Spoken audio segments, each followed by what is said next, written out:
Operation Wonder Weapon, Book 1, Chapter 15.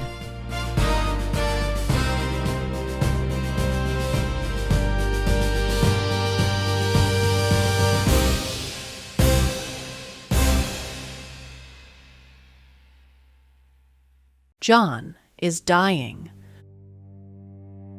The trucks rolled into Naples at dusk, engines coughing as they lurched to a stop in the square. Men stumbled down from the beds, uniforms caked with mud, eyes hollow. Some leaned on rifles like crutches. Others barely had the strength to sling their packs. Ray was among them, gaunt, shoulders slumped, his horse ears matted with grime, his tail dragged low, too weary to lift. Every step seemed to cost him. Ray! He lifted his head, and there they were. Larry stood near the gate, awkward with his hooves, but smiling all the same. Beside him, Nick shifted nervously, whinnying softly through his muzzle, eyes shining. Ray's velvety lips twitched upward. He crossed the square, and Larry embraced him, careful but firm. Next, Nick pressed his nose to Ray's chest, like a horse nuzzling its herd. You made it back! Larry said, his voice thick with relief. Ray leaned into them, eyes shutting for a moment. Barely. His voice rasped. Casino chewed us up. They just keep throwing us at it, and nothing moves. Larry hesitated, then drew him aside, his ears swiveling back. There's more. Ray, it's John. Ray blinked. How is he doing? He's not holding together. Worse every day. Ray stared, unable to process it. John, who had seemed unbreakable, iron against fire, stone against storm. That's impossible. He whispered. He may be injured, but they can fix him. But Larry's expression didn't falter. Inside the municipal hospital, the lights seemed dim and lackluster. Kessler stood by a blackboard scrawled with half-legible equations. Ellison leaned on the edge of a desk, fatigue etched deep into his face. Ray entered, still in his torn gear, Larry at his side. Kessler straightened. His voice was quiet, as if saying it softly might make it hurt less. John's dying. His leg's gone, and it's too damaged and complex for us to reattach. His chest plates are cracked, seams split. Worse, his morale is reflecting physically yet again. Rust is spreading faster than we can keep up with. Every day, he flakes away a little more. Major Ellison added briskly, though his eyes betrayed concern. His light is dimming. The glow in his eyes weakens hour by hour. His strength is leaving him. If nothing changes, he will not last the week. Ray shook his head, ears flat, tail stiff. No, he's iron. He doesn't break. Ellison looked at him steadily. He's breaking, Ray. And unless something turns, unless someone intervenes, we're going to lose him. The room fell silent, the truth pressing down heavier than the war outside.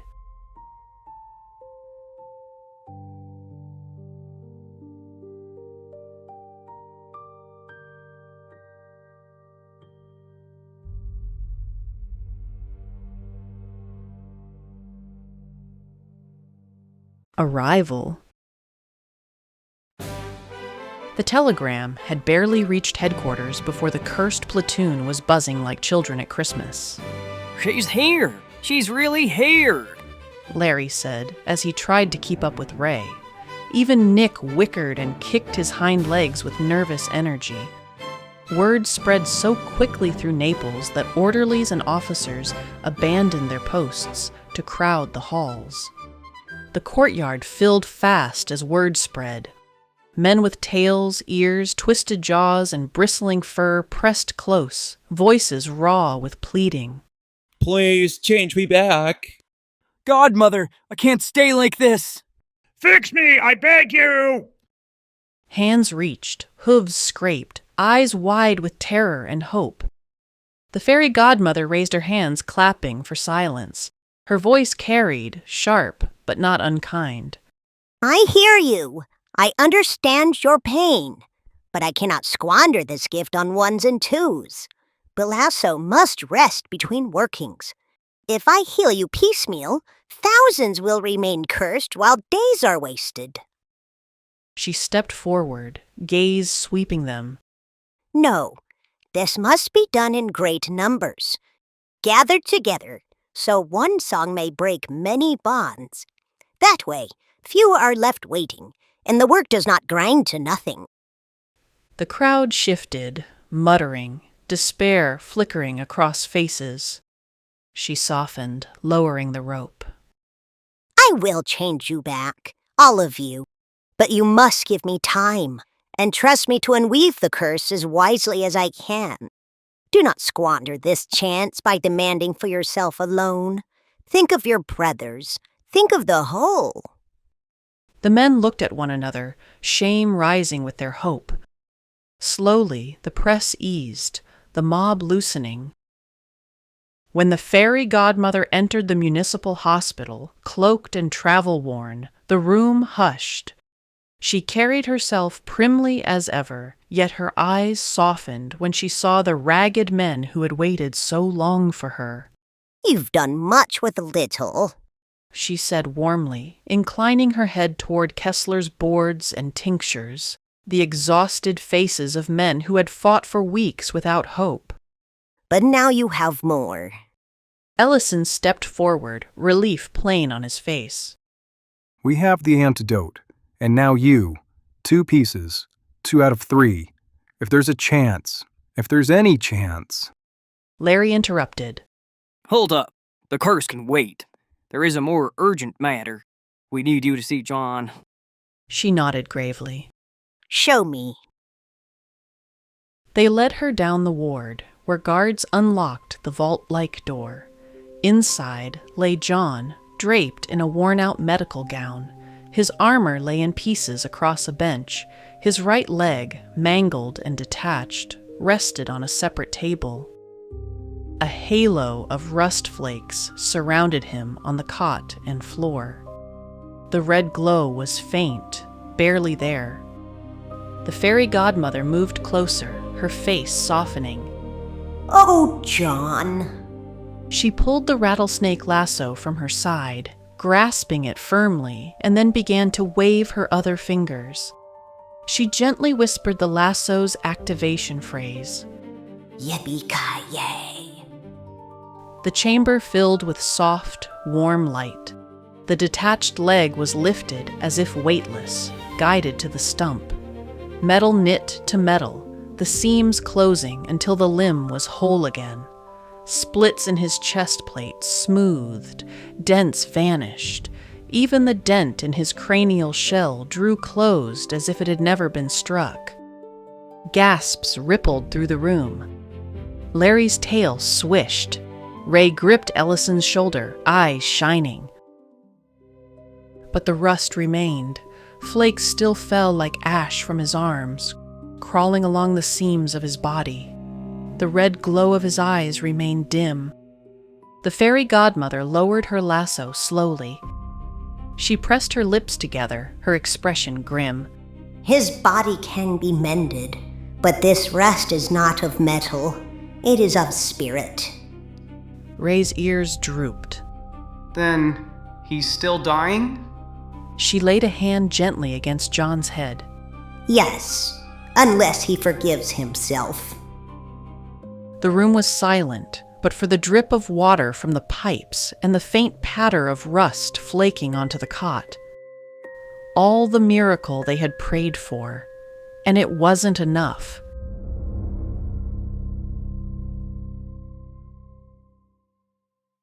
They sat outside the cell in silence, the fairy godmother with her hands folded tight around the lasso in her lap.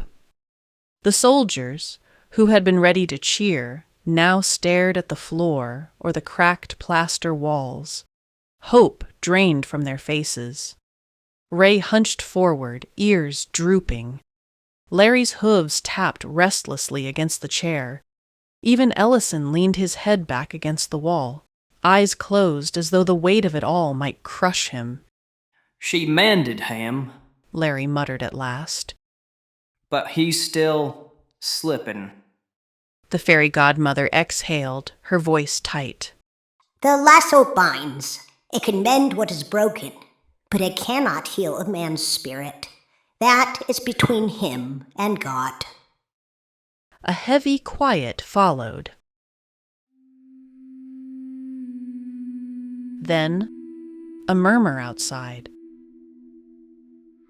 Not fear, but something else. Astonishment, awe. Boots shifted, voices hushed.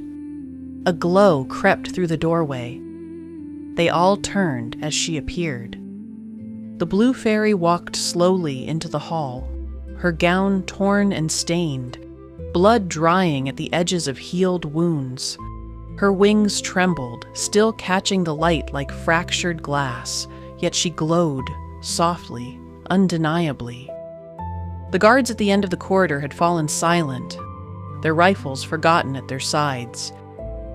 Even in her state, she was stunningly beautiful. Though disheveled, her long, beautiful hair graced her shoulders like a golden shawl. Ray's breath caught. He whispered, Who is that? The fairy godmother rose, eyes wide, tears pricking. Sister. She breathed, stepping forward, taking her hands. The blue fairy inclined her head, weary but resolute.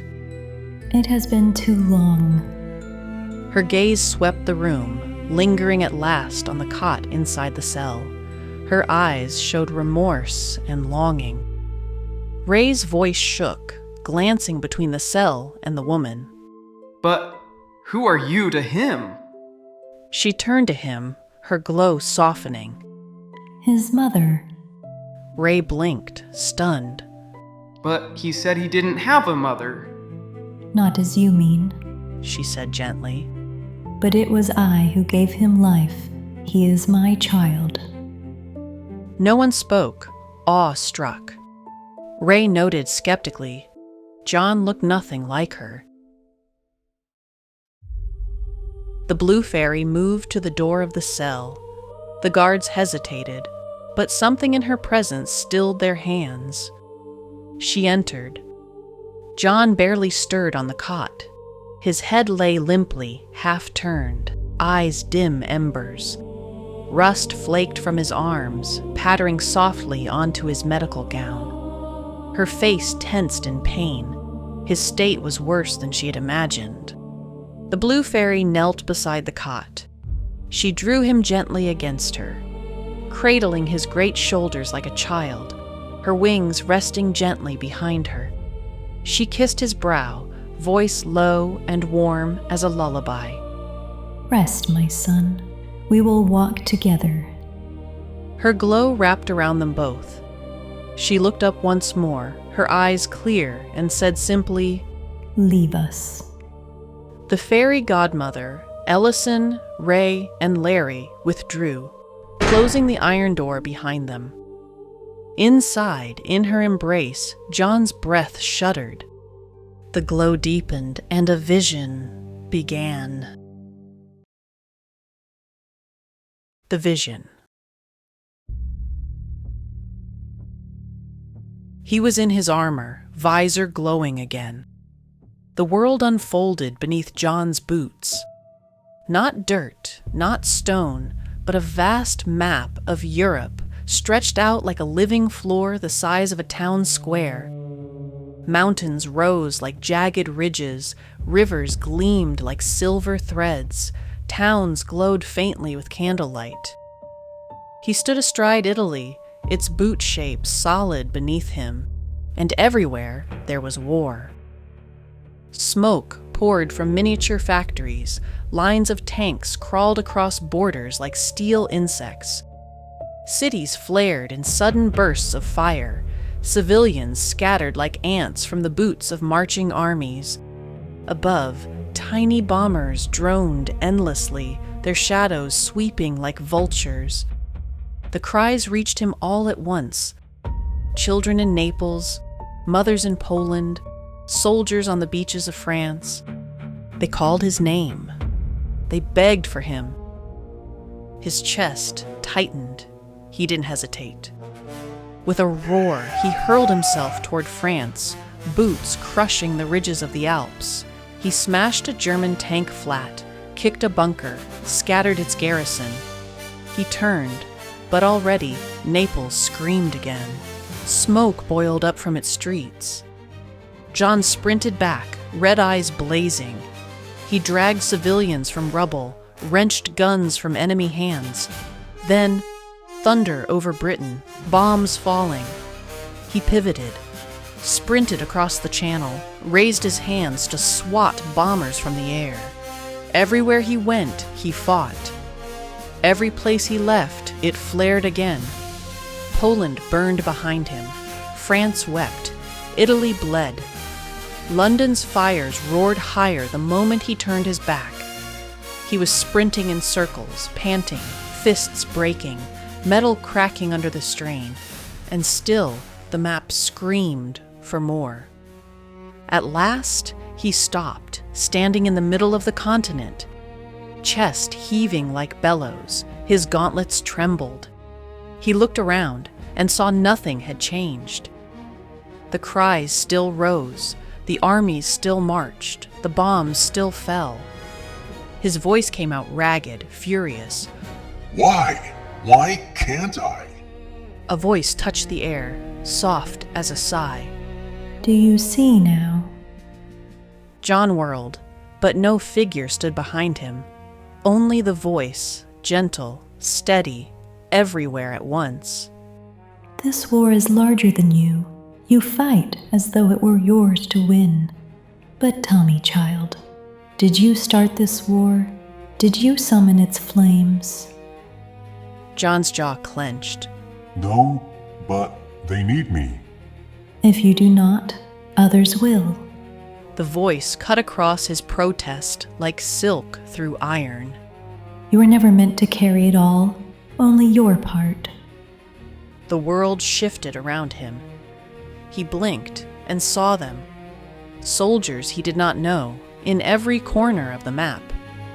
Allies in trenches, partisans in forests, women at factory lines, children carrying water for the wounded. Each bearing their share, small but steady, lifting pieces of the weight he felt was his alone. For the first time, John saw himself not as the war, but as one soldier among many. The iron in his chest groaned, his fists loosened, but still the shame coiled beneath. Still another layer waited, deeper, darker.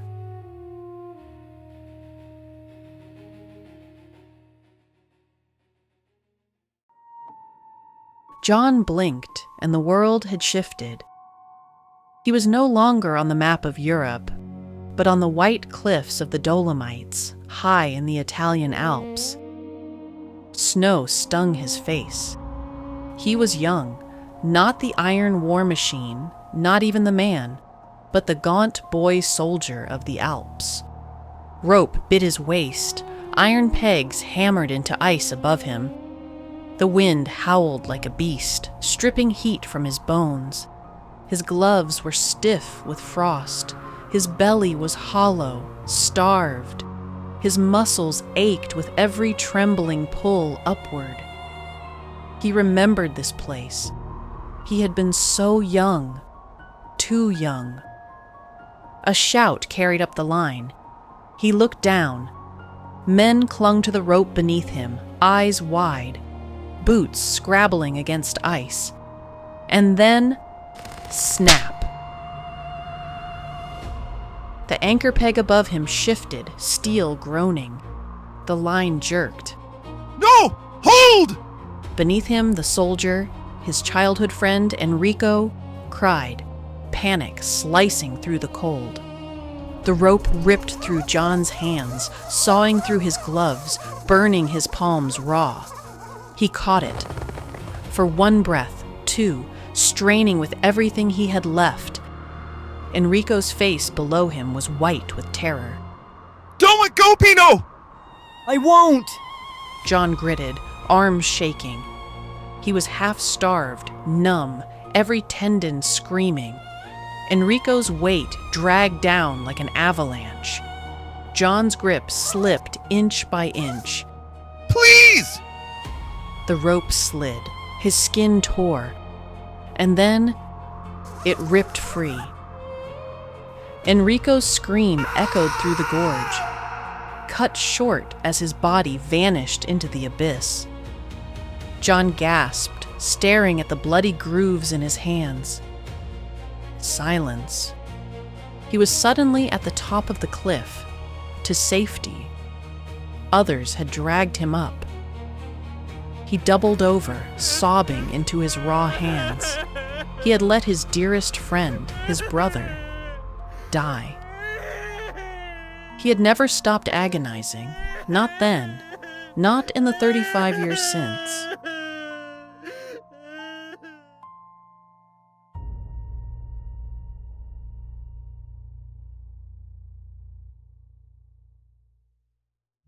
Snow crunched softly.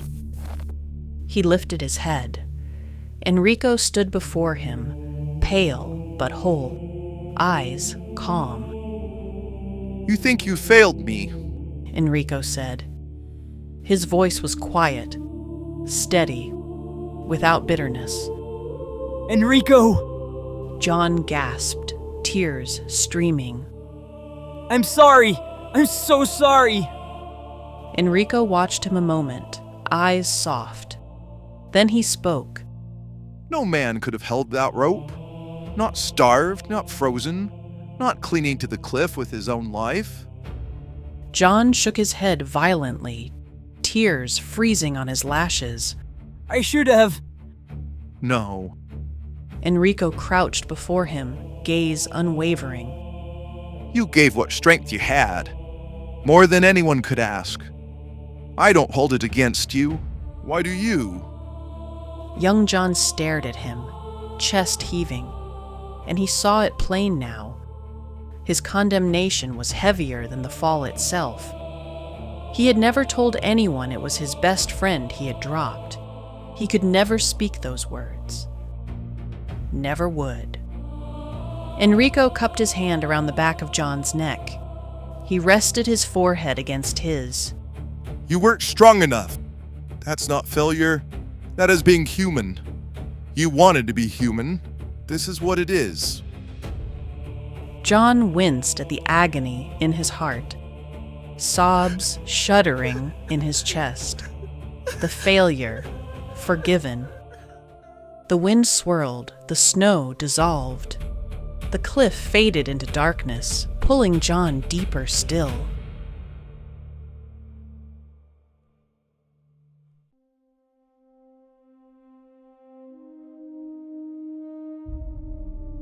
John staggered forward into a new kind of cold. Rows of tents stretched across a barren field, canvas sagging under snow. Smoke from thin fires curled weakly into the sky. Refugees huddled in rags, their faces hollow, their eyes dulled by hunger. The stench of sickness clung to the air. Young John's heart hammered. He knew this place. He had searched it once, gaunt and broken after the war, hoping for a trace of his father. He had found only a record in a ledger, a number beside Giuseppe's name, a mass grave. No stone, no goodbye. He pushed past the tents, and then he froze. One tent glowed faintly, a thin lantern burning inside. He stumbled toward it, heart pounding. Inside was a narrow cot crowded amongst too many. Upon it, Giuseppe, older, thinner, his face lined by years of sorrow. His hands trembled as he clutched the blanket. His lips moved faintly, whispering words to no one. Around him, other bodies stirred in fevered sleep, coughing weakly. John's knees gave way. He dropped beside the cot, reaching for his father's hand. The old man's eyes fluttered open. For a moment he looked dazed, and then he smiled. Pino, you came back. Giuseppe whispered. His voice was thin as paper, but it carried warmth. John's throat closed. He clasped his father's hand in both of his. I'm here, Papa. I'm sorry I wasn't sooner. I should have. Hush. Giuseppe said. His eyes glistened. War takes too much, but not your heart. Never that. John bent closer, tears streaking his face. I'm so sorry I caused so much trouble. You sacrificed so much. You gave up everything to search for me when I was lost. And you worked yourself to death to put me through school. You loved me more than I deserved. I can never repay you. How can I repay you if you go? Giuseppe's lips curved, faint but sure. My love His voice faltered, struggling for breath. does not demand repayment. There is no debt. It was free. You are free. I'm so proud. His hand squeezed John's once, then stilled. His breath left in a soft sigh. John bowed his head against his father's chest, tears soaking the worn blanket. An unpayable debt. Forgiven. The lantern dimmed. The tent faded, and John was left clutching empty air as the vision drew him deeper still.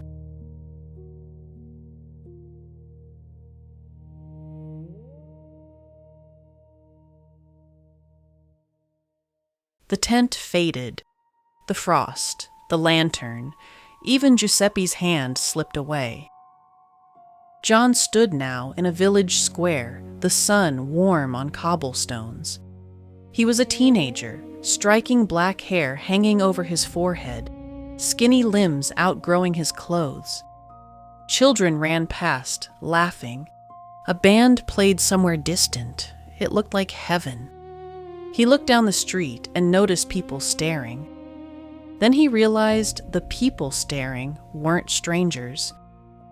They were classmates, shopkeepers, neighbors, faces from his youth.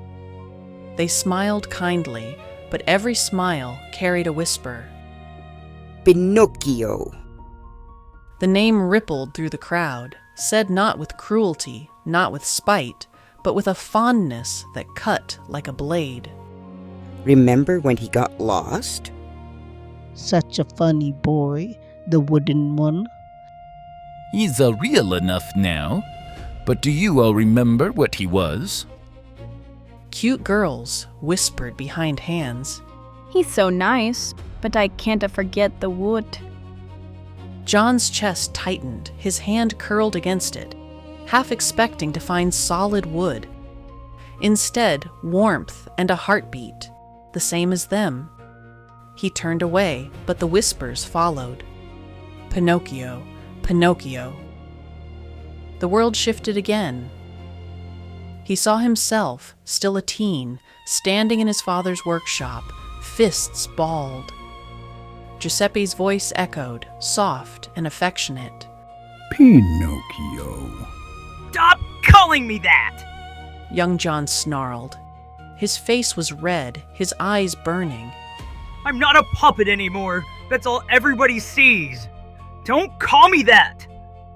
The name seemed to trap him in a memory he loathed. The shame swelled, filling him. He saw himself storming out, saw his father's wounded silence, saw the name he hated left unspoken on Giuseppe's lips. And then, there in the village, he saw him. The townsfolk had vanished, and now he, the war machine, and one other stood alone in the town square. The puppet boy. Eyes wide and innocent. He was smiling, but paused when he saw John. His smile faded, and he blinked at the menacing stare aimed at him. John's iron fists clenched. Rage boiled up, choking him. That wooden boy was everything he hated. The mistakes, the humiliation, the boy who kept getting lost, the boy who had put his father through trials, the boy who had almost gotten them both killed. And made of wood. He hated being wood. The puppet leaned a little, assessing. John surged forward, hands curled like claws. He would destroy it. The puppet's head straightened as he sensed it, the hatred rolling off John like fire. His carved features faltered, pupils contracting. He took one awkward step back, joints creaking, and whispered, "Uh-oh." Then he bolted. Little shoes clattered against the cobblestones, arms flailing wildly. He stumbled over his own feet, tripped, scrambled back up. His voice broke into a shrill scream of terror. John thundered forward, plates grinding, red visor blazing. Every step cracked stone, every breath hissed like a furnace. He was tireless, relentless. The puppet was only wood and cloth. The boy's voice broke as he fled through alleys. "What did I do? I didn't mean to. I'm sorry." John's gauntlet smashed through a wall, fragments spraying as he closed the gap. The puppet shrieked in terror, barely keeping out of John's grasp. He pulled a barrel over into John's path before sprinting away. John's charge smashed it into kindling. Pinocchio ducked into a narrow alley, only to find it a dead end. He turned, back to the wall, trembling so hard his joints rattled. His wide-painted eyes shone with tears. John loomed at the mouth of the alley, red glow filling the dark. He raised his metal hands, each finger curling into claws. His voice rumbled low, final. "You should have never existed." The puppet sobbed, cowering, arms over his head. "Please, don't hurt me." John lunged. He grabbed the child roughly by the front of his shirt. But something happened. Suddenly, in his hands was not painted wood, but the small body of his sixth child. Eyes wide, face terrified. James. James's arms flailed, voice breaking. "Papa, don't!" The war machine froze. The sight struck. He staggered back, horror flooding through him. His gauntlets shook. He dropped James as if burned. Dressed in baggy trousers, a button-up shirt, and a baseball cap, James landed softly, whole, untouched. He looked up at John with confusion, then sorrow. His voice came out broken, terrified. "Papa, what did I do?" He cried, ragged sobs. John staggered back, hands trembling, visor dim. "No, I would never." "But you did." James's wide eyes filled with tears. "You wanted to. You almost did." John shook his head violently, chest heaving, metal plates groaning. "No, never. Not my baby boy." The words, the emotion sounded all wrong in the metallic voice. James pushed himself up on shaky legs, still staring at him. And then, the form shimmered, blurred like smoke. The face shifted and returned back to the wooden boy. Himself. Pinocchio stared at him, voice breaking. "Why would you want to hurt me?" John's breath caught. He took a step closer, hands out, as if to shield him. I didn't mean." "You hate me." Saying it seemed to break something in his little heart. Such deep malice, incomprehensible to one so young. John sank into a crouch, his voice hoarse, gutted. "I didn't want to hurt you. I only wanted to erase the shame." The boy's eyes brimmed with tears. But I'm you. He pressed a hand into his soft shirt. If you kill me, you kill yourself. John's gaze faltered. His fists clenched, then loosened. He saw the truth. He had carried his hatred for the puppet so long it had turned inward, sharpened into a blade he held at his own throat. Pinocchio stepped forward, hands trembling. His voice was quiet, raw. You didn't want to hurt that other kid. Why hurt me? I don't know things. I'm just a kid too. John's breath hitched. The boy took another step, lip trembling, tiny fists clenched over his heart. I didn't understand danger or lies. I didn't know the world was full of traps. I was only learning. His eyes shone with tears now, confusion more than anger. Why do you hate me for not knowing? He shouted in frustration. John felt something break inside him. His hands opened, helpless, as if every excuse he'd carried had crumbled. He shook his head, struggling to wrap his brain around it all. The boy's voice hitched. I tried so hard. Tears streaked the boy's cheeks, and he slumped in defeat. John sank lower until his knees rested on the cobblestones, the weight dragging him down. He wanted to argue, to point at the years of humiliation, the mistakes, Stromboli, Pleasure Island, but looking at the child, trembling in that dark alley, the words caught in his throat. The boy tilted his head. His next words were barely above a whisper. Please forgive me. John's metal chest groaned, a seam splitting open in his chest, the place where the tank round had struck. Pinocchio looked at the crack, at the pain. Please forgive me.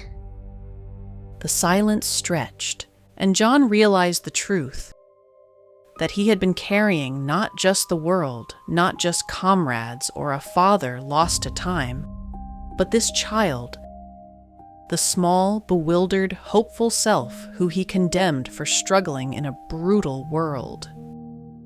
No, forgive me, John whispered. Pinocchio's watery eyes rose. Okay, he whispered, the simple and pure forgiveness of a child. Then his head lifted, eyes wide, as if hearing something distant. A voice drifted through the broken alley, warm and weathered. Pinocchio, where are you, my boy? Pinocchio turned, blinking toward the sound. He looked back at John, whispering, He's calling you. John shook his head, voice raw. No, he's calling for you. The boy's lips trembled. He stepped back, shaking his head. No, not me. You. And then he was gone, dissolved into starlight. John pivoted where he crouched, and suddenly his iron body felt wrong, too heavy, too loud, grotesque. At the mouth of the street, a figure appeared. Geppetto, Giuseppe, Joseph. He looked the same as the last day he had seen him alive, the same eyes, fierce with love. He cupped his hands around his mouth. Pinocchio, my son. Panic seized John's chest. He staggered back, metal scraping stone. No, not like this. He turned, searching for shadow, for distance, anything to spare his father the sight of what he had become. But Giuseppe had already seen him, and he ran. Old legs pumping, breath ragged, arms outstretched, not slowing, not hesitating, not recoiling from the scorched plates, the blackened joints, the monstrous frame looming in the alley.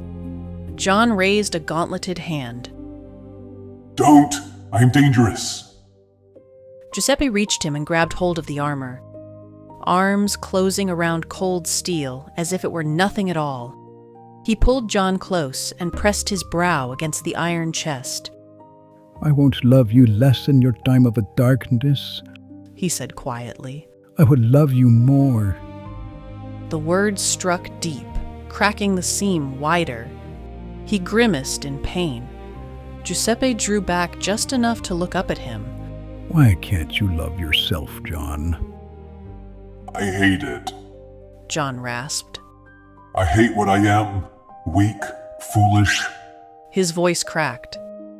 I wish I'd never been a puppet.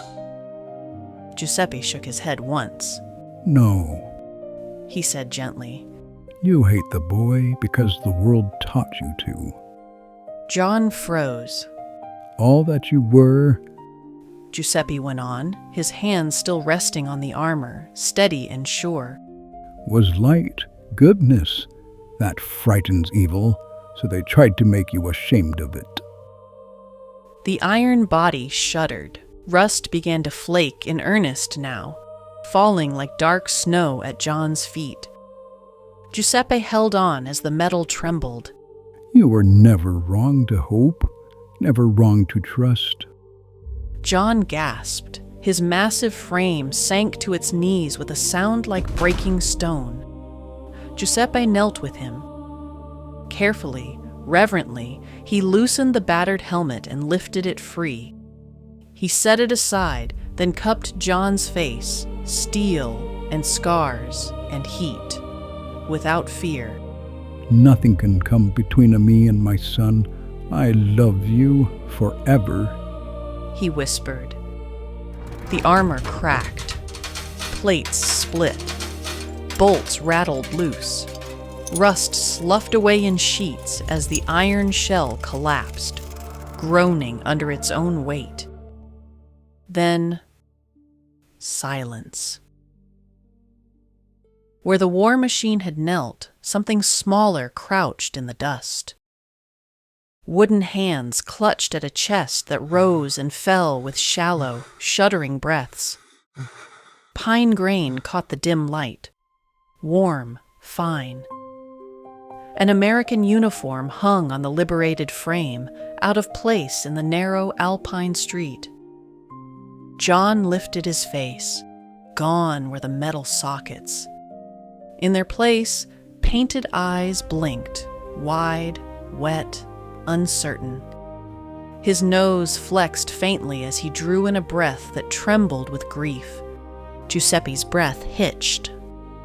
He reached out and brushed his fingers along John's wooden cheek, as if touching something precious beyond price. My son. His voice cracked. John let out a sound, half sob, half laugh. His wooden joints creaked as his shoulders shook. He was not iron. He was not shame. He was wood. And he was still loved. The glow faded from the chamber.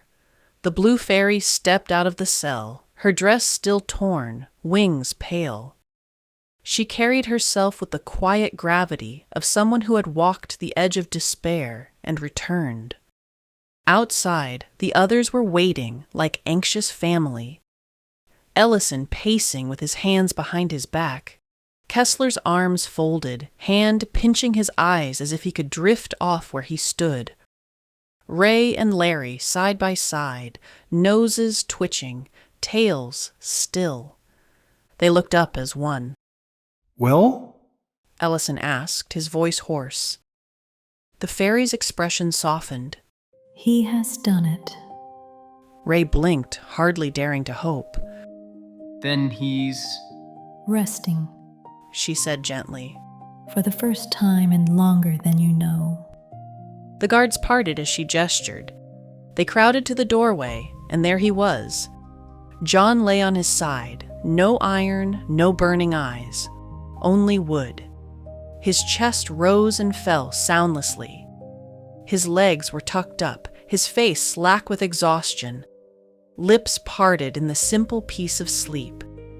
It was a sight they hadn't seen in months. Sleeping, Kessler murmured in awe. Zimmerman sleeps. Ellison's throat tightened. He put a hand against the doorframe, as if steadying himself. Then let him. He's earned it. The room hushed. The war and the world briefly held at bay. Inside, the wooden man who had carried the weight of nations simply slept. A wonderfully human act. The blue fairy turned to leave. The fairy godmother fell into step with her. That was close. We nearly lost him. The blue fairy staggered and fell into one of the chairs. The godmother caught her and helped her sit. She put a hand to her head. You are completely spent. She put a hand on the lasso and urged some magic into her sister, lending her strength. The blue fairy's aura brightened. She breathed easier. The fairy godmother smoothed the blue fairy's hair back. What has happened to you? The blue fairy straightened and took a deep breath. It doesn't matter now.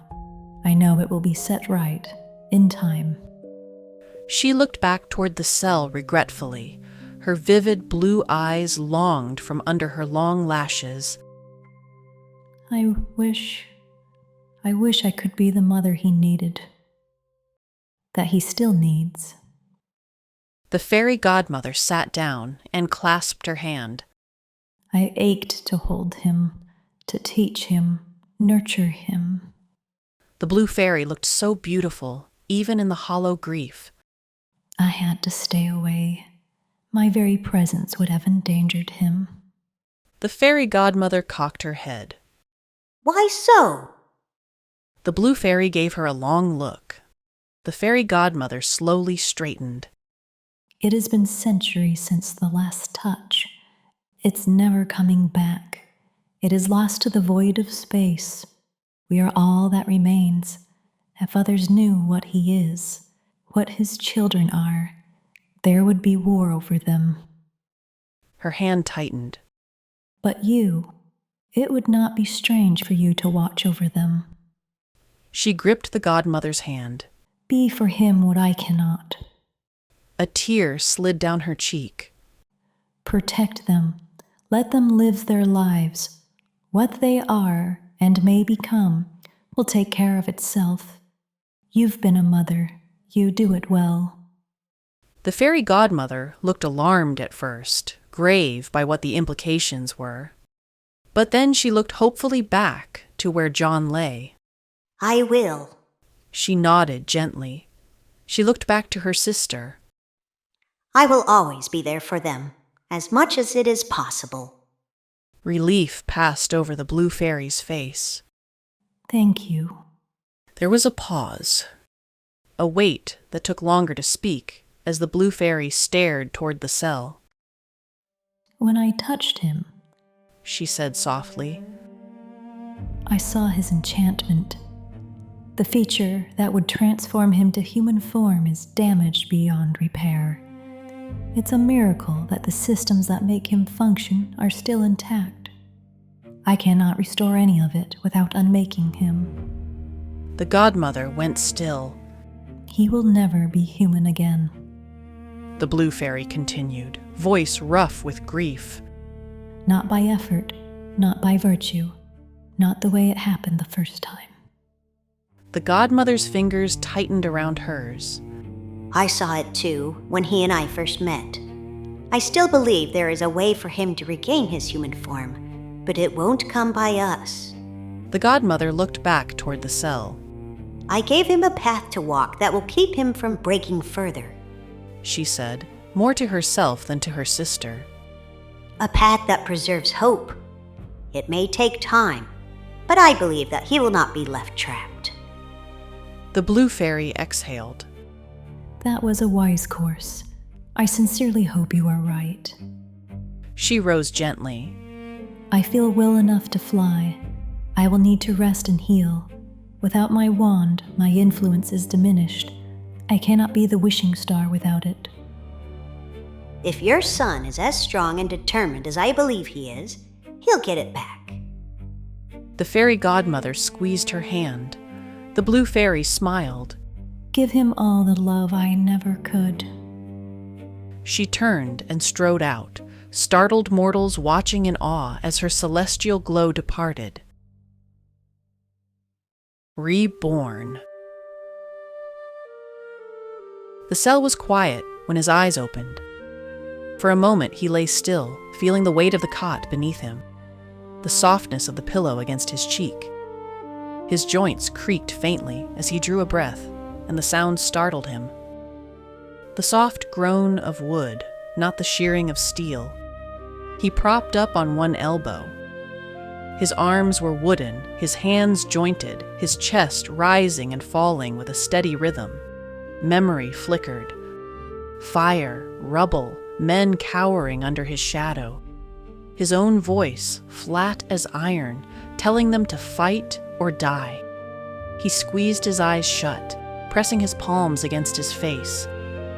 Memory fragments came in shards, harsh and blurred, like a nightmare fading at dawn. It hadn't been a dream. He remembered enough to know what he had been, what he had done. He lowered his hands, staring at the faint lines of grain in his palms. A sigh escaped him, half bitter, half amused. Never thought I'd be glad to see this again. He flexed his fingers once, listening to the creak of wood, fragile, imperfect, alive. He remembered her voice, her touch, the blue fairy. She had come for him. His mother. The infirmary bustled with activity as soldiers were brought in from the battlefront. Chaotic cries, groans of pain, shouts from nurses. In a closed back room, Kessler adjusted his spectacles, muttering as he scratched notes into a chart. John sat stiffly on the examination table, the medical gown draped awkwardly over wooden anatomy. Kessler knocked on John's knee.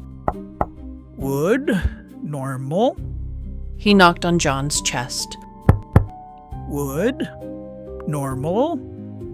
He knocked on John's forehead, drawing a crinkled smirk from John. Kessler nodded expertly. Normal wood. Murmured as if each fact surprised him.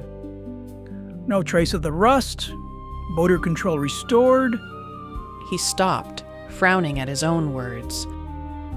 You appear stable. John twiddled his fingers, watching the joints rub softly. So, I'm cleared? Kessler blew out a long breath. As cleared as one can be when the condition itself defies medicine, but yes, I'll sign it. He closed the folder, scribbled his name at the bottom, and set it aside. John hesitated. His wooden fingers tightened, then loosened against the exam table. Doc, he said at last, voice low. Back when I was that thing, the machine, I remember how I treated you, the threats, the way He broke off, shaking his head. You didn't deserve any of it. You were only trying to help, and I made you fear for your life. Kessler looked up, startled. His pen stilled. For a moment, the noise of the infirmary seemed distant. Then he set the folder aside more carefully. You are not yourself, he said softly.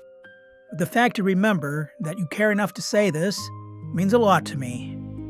John gave a stiff nod, unable to meet his eyes.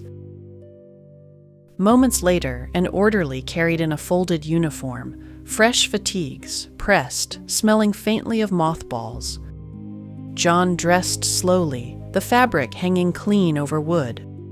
Boots laced with steady hands. When he fastened the last button, he caught his reflection in the cracked mirror. A soldier's cut, and a wooden face staring back, black and gray hair defying the comb at the moment. But it felt right,